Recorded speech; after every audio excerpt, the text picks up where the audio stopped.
نحمده ونصلي على رسوله الكريم أعوذ بالله من الشيطان الرجيم بسم الله الرحمن الرحيم يا أيها الذين آمنوا اتقوا الله وكونوا مع الصادقين. اللہ رب العزت ارشاد فرماتا ہے اے اللہ والو اے ایمان والو اللہ سے ڈرو اور سچوں کے ساتھ ہو جاؤ.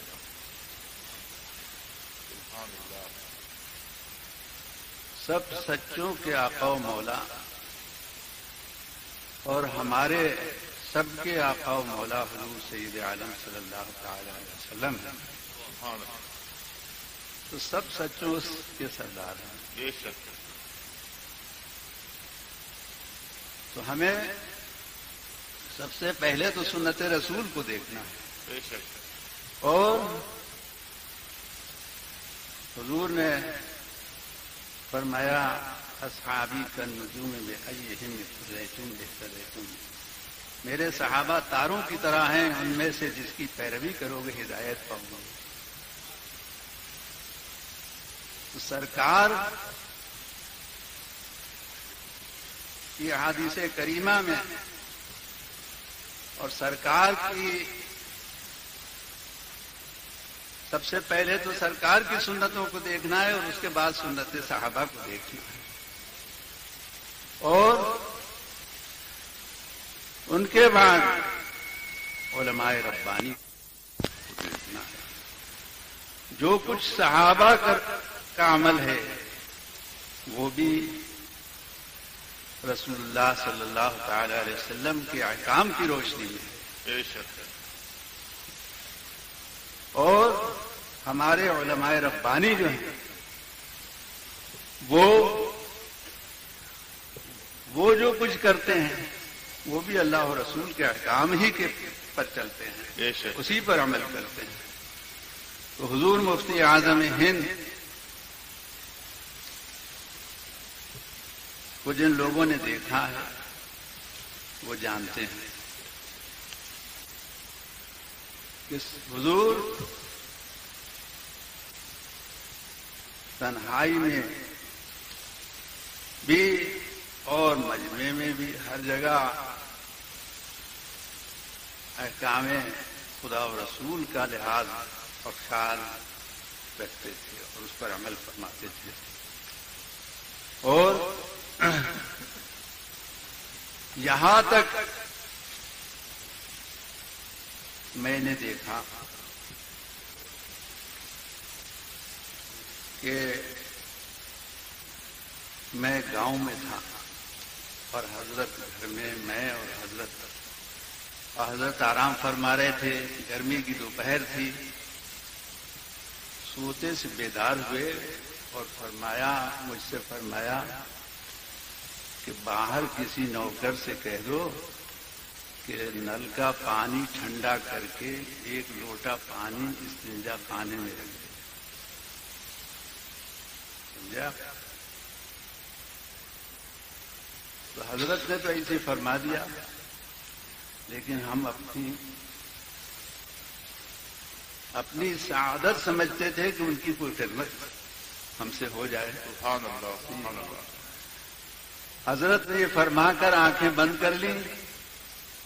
میں نے نل چلا کے پانی ٹھنڈا کیا اور لوٹا بھر کے استنجا خانے میں پہنچایا. اب حضرت کو آواز دی تو حضرت پھر اٹھے اور بیدار ہوئے اور اٹھے اور اٹھ کر استنجا خانے کی طرف جوتا پہن کر چل دی، لیکن سر پر ٹوپی نہیں رکھی. اس کا حضرت کو خیال نہیں تھا. اب میں دیکھ رہا ہوں، میں یہ بتانا چاہتا ہوں کہ ہم آپ دیکھیں کیا حالت ہے قوم کی. کھانا بھی کھا رہے ہیں ننگے سر، پانی پی رہے ہیں الٹے ہاتھ سے، وہ بھی کھڑے ہو جی اور کھڑے ہو کر بھی کھا لیتے ہیں اور پی لیتے ہیں. اور وہاں صرف وہاں استنجا خانے میں جا رہے ہیں اور سر پر ٹوپی نہیں. میں دیکھ رہا ہوں خاموش. استنجا خانے کے دروازے تک پہنچے اور پھر سر پر ہاتھ گیا. وہاں سے لوٹے اس ضعیفی میں, بڑھاپے میں, اور پھر پلنگ کے پاس تشریف لے گئے. تکیے کے نیچے سے ٹوپی نکال کر اوڑھ کر تو استنجا خانے میں گئے. سبحان اللہ سبحان اللہ. یہ بات, یہ واقعہ ہمارے لیے سبق. بے شک. ایک دعوت میں ہم تھے, حضور مفتی اعظم بھی اور صدر صاحب حاجی سراج احمد خان کی یہاں نیاز تھی. اس میں ہمارے محلے کے ایک صاحب انگریزی تعلیم یافتہ نوجوان وہ بھی تھے. کھانا کھایا جا رہا تھا. پانی پینے کے لیے انہوں نے گلاس الٹے ہاتھ سے اٹھایا اور منہ سے لگا دیا. آج کل یہی ہے. حضرت نے فرمایا سیدھے ہاتھ سے پیو. بولے حضور سیدھا ہاتھ سنا ہوا ہے. حضرت کے قریب بھی گلاس رکھا ہوا تھا پانی کا. گلاس اٹھایا اور سیدھے ہاتھ پر رکھ کر ایسے پانی پی کر ان کو دکھایا. سمجھے آپ؟ تو یہ ان معاملات میں بلا بتائیے کہ ایسی سنتوں تک کا لحاظ بہت. الٹے ہاتھ سے کھانا پینا لینا دینا سب ناپسند فرماتے. روزانہ کا یہ معمول تھا. ہم دیکھتے تھے کہ اگر تعویذ لینے کے لیے کسی نے الٹا ہاتھ بڑھا دیا تو بہت ناراض ہوتے تھے, بہت غصہ فرماتے تھے, اور فرماتے تھے کہ حدیث میں فرمایا ہے کہ شیطان الٹے ہاتھ سے لیتا ہے, الٹے ہاتھ سے دیتا ہے, الٹے ہاتھ سے کھاتا ہے, الٹے ہاتھ سے پیتا ہے. اب دیکھیے کیا کر رہے ہیں. یہ میں نے شاید کوئی دن خالی جاتا ہو کہ حضرت کوئی نہ کوئی ایسا آ جاتا تھا کہ تعویذ کے لیے الٹا ہاتھ بڑھاتے تھے تو یہ فرماتے تھے. اور اسلامی لباس پہننے, داڑھی رکھنے کی تاکید فرماتے تھے. اور پھر فرماتے تھے کہ کم سے کم اتنی تو رکھو, اتنا تو کم از کم ٹوپی ایسی اوڑھ لو کہ جس سے تم پہچانے جاؤ. سبحان اللہ سبحان اللہ. سمجھے آپ؟ یہاں تک کہ ہاں تو یہ ایسا کیوں نہیں فرماتے؟ اس لیے کہ شناخت رکھنے کی حدیثوں میں تاکید آئی.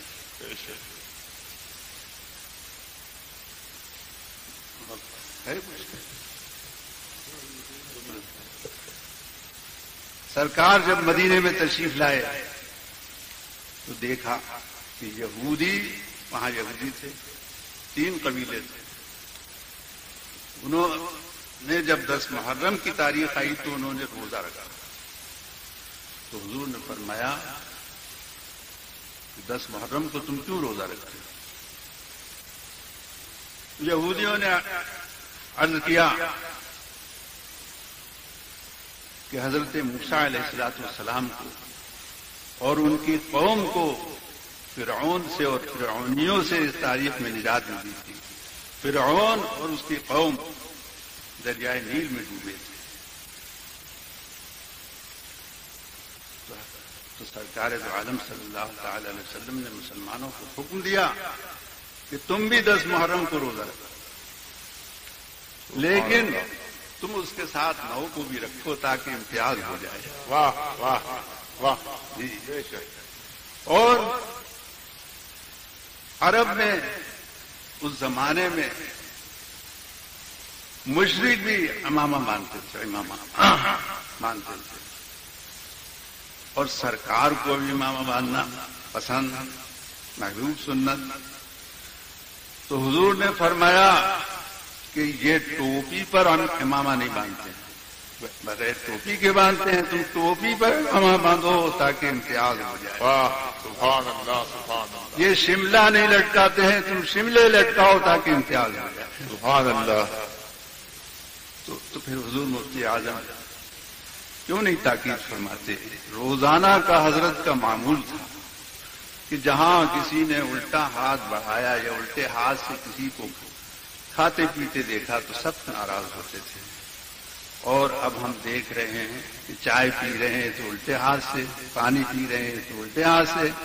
ارے تم فلاح پاؤ گے تو اپنے آقا و مولا حضور احمد مجتبی محمد مصطفیٰ صلی اللہ علیہ وسلم کی غلامی کر کے اور ان کی پیروی کر کے پڑھو گے، ورنہ فلاح نہیں ملے گی۔ بے شک تم ہزار کوششیں کرو، ہزار جماعتوں کا ساتھ پکڑو، کبھی اس جماعت میں ہیں کبھی اس جماعت میں ہیں، اور سمجھتے ہیں کہ یہ جماعتیں ہمیں ترقی کی راہ پر لگا دیں گی، فلاح ہمیں حاصل ہو جائے گی۔ ہرگز فلاح حاصل نہیں ہوگی، فلاح حاصل ہوگی تو محمد رسول اللہ صلی اللہ علیہ وسلم کی غلامی کر کے حاصل ہوگی۔ تو